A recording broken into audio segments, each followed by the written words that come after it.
The futuristic look of an infinite seamless white environment is more than hip and trendy nowadays. Yeah, I know. From Apple to Zion, the secret is in the studio. This is the construct. And while headshots against a white wall are easy to shoot, full body shots from head to toe are definitely not trivial to light, especially if you don't have access to a construct, or at least a large studio. Next up, we'll take a tour of this massive studio and show you how to get high production values on a low budget and in a limited space.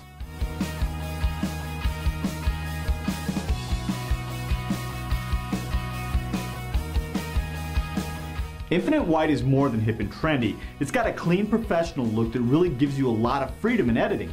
For example, I can fake camera moves and use the extra screen real estate for graphics. Or I can key out the white and slide elements in behind the subject, or just replace the background entirely. White is easier to shoot on than green, even though it presents more difficulties in the actual keying process. But it all starts and ends with lights.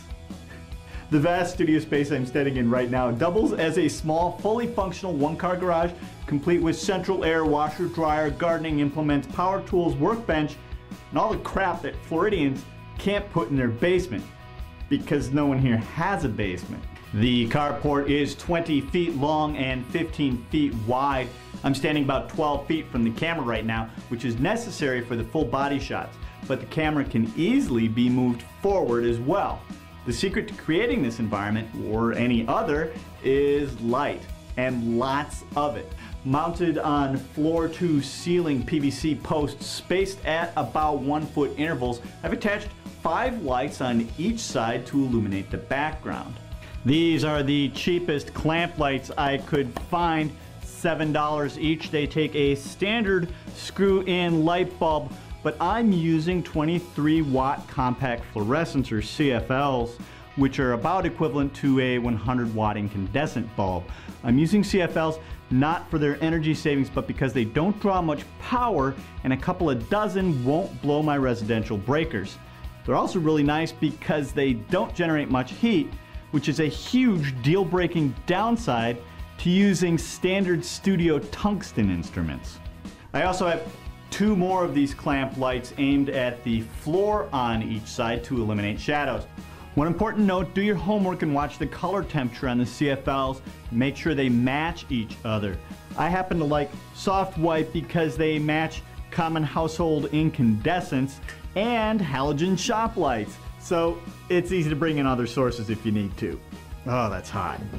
In order to create an infinite seamless background, you need to cover the joint between the floor and the rear wall.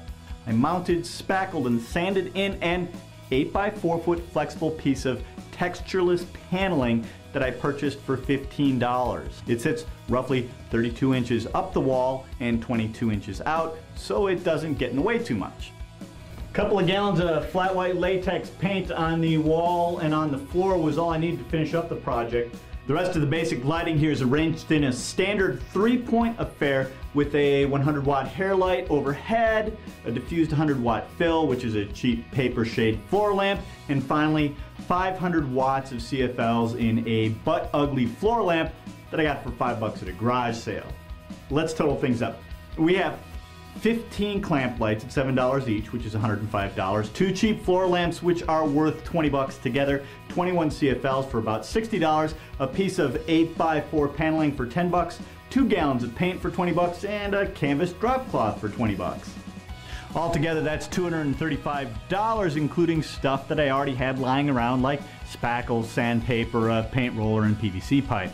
This is a fraction of the cost of setting up a professional studio, and although it's not inexpensive, especially for a hobbyist, it's worth it. Videography is all about light, and dollar for dollar, there isn't any better way to improve your video than by upgrading your illumination.